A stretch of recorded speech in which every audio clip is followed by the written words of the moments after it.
Bienvenidos a este nuevo programa, donde seguimos profundizando en la revelación. Ya hemos visto lo que la revelación es.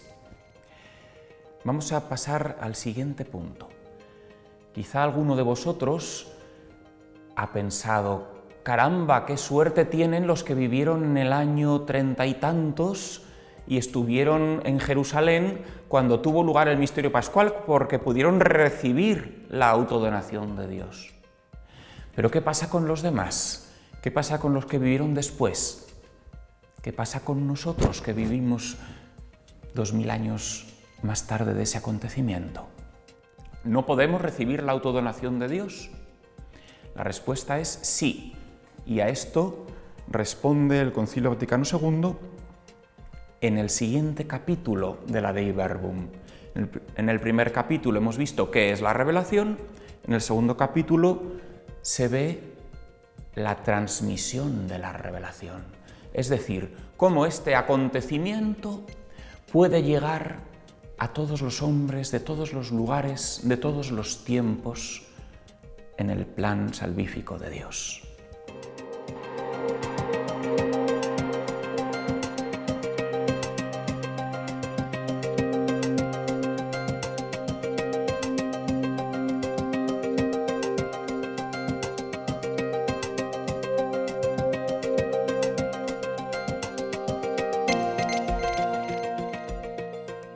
Si el resumen del capítulo 1, ¿qué es la revelación? En una palabra podemos decir que es Cristo. El resumen de cómo hacer posible que Cristo llegue a todos los lugares del mundo es también una palabra, la Iglesia. Cristo funda la Iglesia para que ese acontecimiento pueda estar presente en todas partes y en todos los tiempos.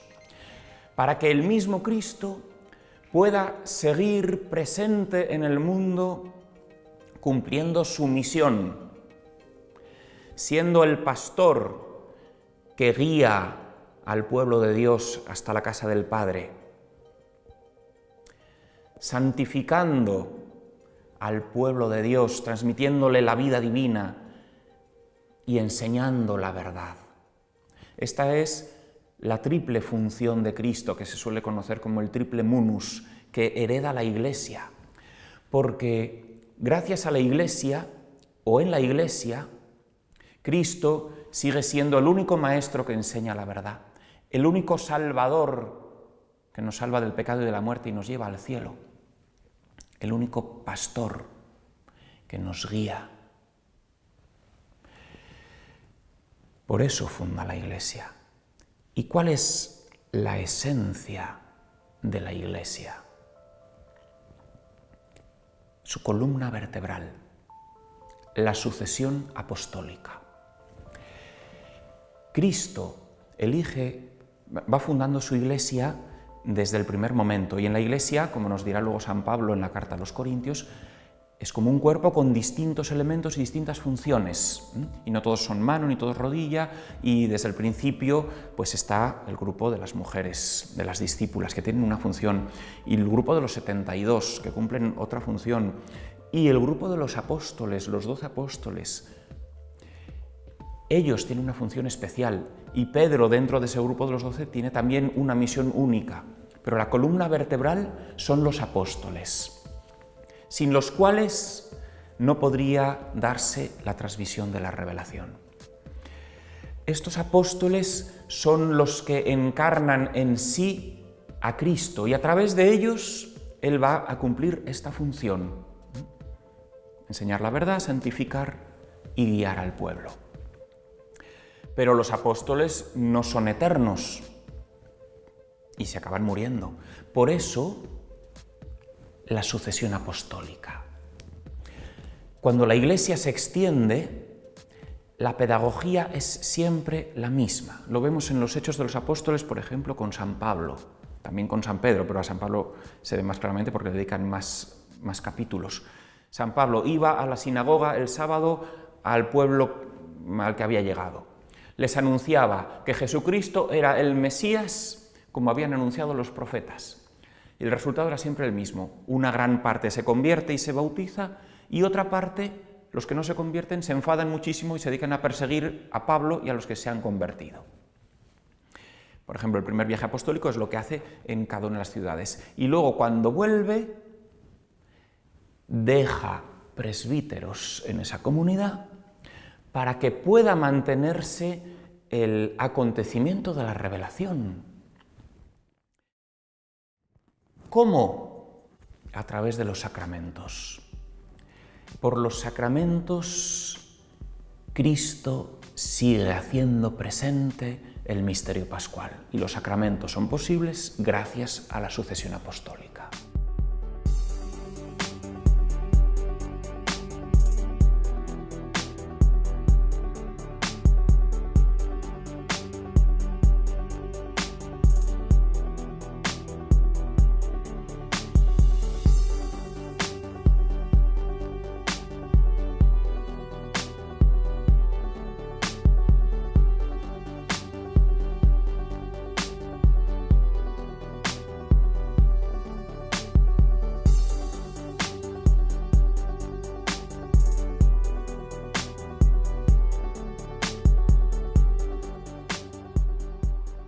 Recordad qué pasa el día de Pentecostés, que es el momento en el que culmina todo el proceso del misterio pascual y los apóstoles ya han vivido la pasión, muerte y resurrección de Cristo, han vivido la primera Eucaristía en la última cena y han recibido el poder de lo alto con el Espíritu Santo. Todo el mundo se arremolina en torno a la casa por el ruido tan estremecedor que se ha escuchado, les anuncian por primera vez el querigma: vosotros matasteis al que conduce a la vida, pero Dios lo resucitó de entre los muertos. Sabemos que lo hicisteis por ignorancia, pero ahora se abre la salvación a todos los hombres. Y una mujer: Pedro, ¿y qué tenemos que hacer? Bautizaos en el nombre de Cristo y recibiréis el perdón de los pecados y la plenitud del Espíritu Santo. Porque, ojo, en la etapa de la preparación no existía el perdón de los pecados. Era algo anunciado para cuando viniese el Mesías Redentor. No existía un sacrificio que perdonase los pecados. Y la plenitud del Espíritu Santo estaba también prometida para los tiempos mesiánicos. Podéis recibirlo a través del bautismo en el nombre de Cristo. El sacramento que en los 4 primeros siglos de la historia acababa con la Eucaristía. Quien se bautizaba en la misma ceremonia, bautizado, confirmado, y comulgaba el cuerpo de Cristo. Porque la plenitud de la revelación tiene lugar en la Eucaristía. La Eucaristía es Cristo. La Eucaristía es el acontecimiento de la revelación condensada, es la autodonación de Dios al hombre en Cristo, porque es el misterio pascual, porque es ser trasladados en una máquina del tiempo hasta ese año 30 y tantos en Jerusalén, donde Cristo se me entrega. No sé si es que nosotros viajamos a ese momento o que nosotros traemos al presente ese momento, o las dos cosas. Pero es, como también dice el concilio, origen, culmen y fin de la vida cristiana. No hay vida cristiana sin Eucaristía, porque la Eucaristía es esto mismo. La autodonación de Jesús. En todas las Eucaristías escuchamos lecturas diferentes, pero hay unas que son siempre las mismas, porque son las más importantes, tan importantes que nos ponemos de rodillas ante ellas. Tomad y comed todos de él, porque esto es mi cuerpo, que se entrega por ti que estás aquí celebrando la Eucaristía.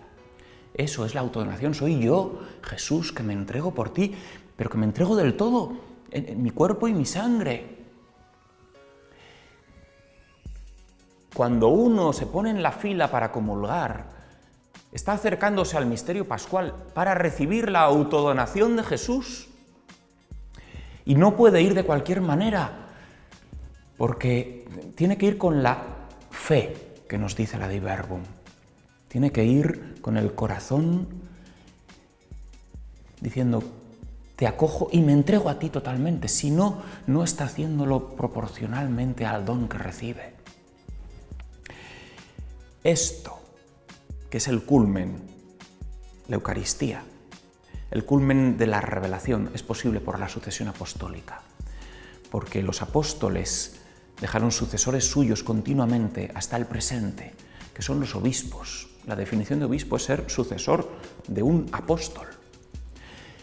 Y por eso, a través de esta cadena que nos une a Cristo, la Iglesia sigue haciendo presente el acontecimiento de la revelación, de la autodonación de Dios al hombre.